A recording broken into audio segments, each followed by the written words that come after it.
Hi friends, Dirk here. Thanks so much for tuning in. This is probably the last video for this year, and it is a special one because I'm reviewing a Meike full-frame autofocus lens that is labeled Pro. Maybe you remember earlier on this year I reviewed the Meike 50mm f1.8. Not only is it the cheapest full-frame autofocus lens that's currently available, it delivers a really decent image quality, in fact a good image quality if it wasn't for the chromatic aberrations. So I was pretty excited when I found that a new Meike came out, the Meike 55mm f1.8 Pro. It retails at $330, but if you're lucky, you can pick it up a bit cheaper. Right now you can get it for $280. It is available for Sony E, Nikon Z, and also for the L mount, and it makes a really good impression. What is the lens design? So the first thing that I noticed was that the front element is concave. Not like most lenses where it's convex, bulging to the outside. No, it bulged to the inside. It has 11 elements in 8 groups, 9 blades, and the front filter size is 58mm. How is the build quality? Compared to the Meike 50mm f1.8, the new one, the 55mm f1.8 Pro, is a bit shorter but thicker. With the lens hood attached, the difference is even more significant. But it's still a lightweight with 364 grams. We do have an AF-MF switch, a very smooth going focus ring, I mean really smoothly going. And we have the aperture ring that is whether here set to A, so you can change the aperture inside the camera body, or you could manually change it with a clicking sound. I found it easier to leave it here on manual because the change from f1.8 to 2 has a little bit more resistance than the change from A to 16. And so it can easily happen that you change it by accident.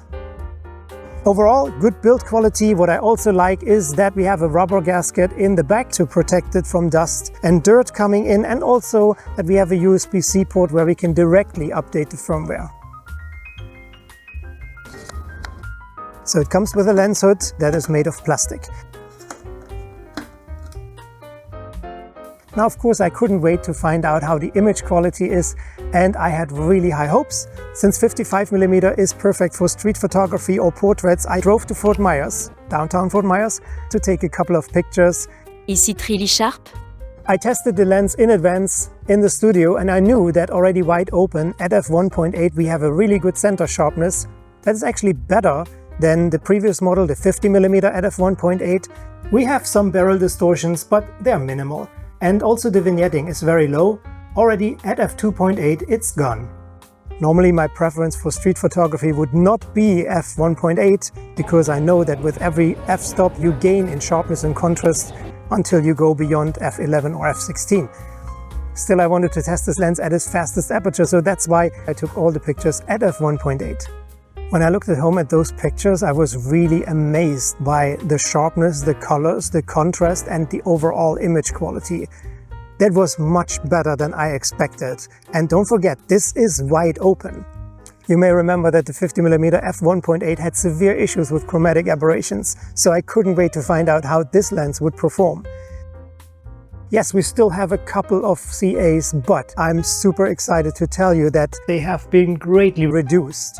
And I think the image quality overall is striking. Chrome elements can be problematic for cheaper lenses, but not for the Meike 55mm f1.8. Now again, keep the price in mind. We're only paying $330 and it is a very budget-friendly lens. And everything you see here was taken at f1.8, straight out of the camera without any editing applied. This is what excites me so, because now all the major lens companies are heavily under pressure. Because you can achieve professional grade results with the Meike 55mm f1.8. The minimum focusing distance is 55mm, so it's not necessarily a macro lens, but you can get close enough to get really nice detailed shots. You know, this is a small channel and I don't have a sponsor.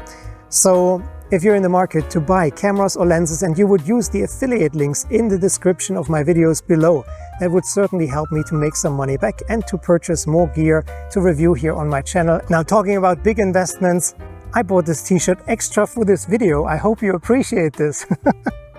How is the focus? I spotted this cyclist driving by and I took multiple pictures in AFC mode, continuous shooting, and I can tell you that every single picture was in focus. Well, the built-in stepper motor is super accurate and snappy. Not only in photo mode, also in video mode.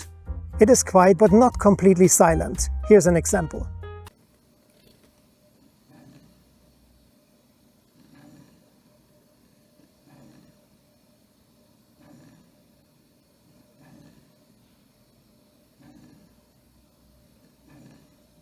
Also, something I noticed about the motor is that not only you can hear it, you can also feel it. It gives you kind of a haptic feedback when you change the focus. So you feel it on the camera body.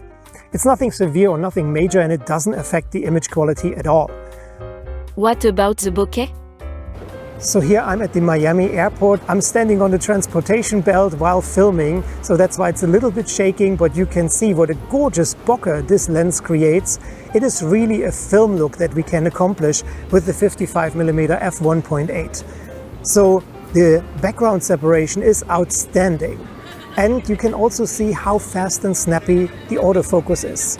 I'm also pleased to tell you that we don't have to deal with focus breathing. That's another huge feature for hybrid shooters, filmmakers and creators. The bokeh balls are nice and round, and on the side they're becoming a bit more cat-eye-ish, but that's okay with me. I'm so glad that they're not surrounded by green chromatic aberration rings. So here I tested it for sunstars at f8.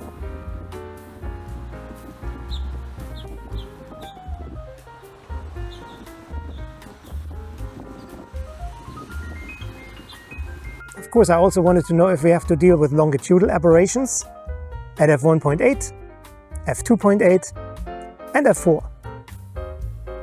So to sum up my review, the Meike 55mm f1.8 is definitely the right candidate and a worthy candidate for the last video of the year.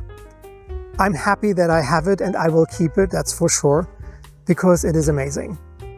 The balance between price and image quality is unparalleled. It is so good and I can highly recommend it.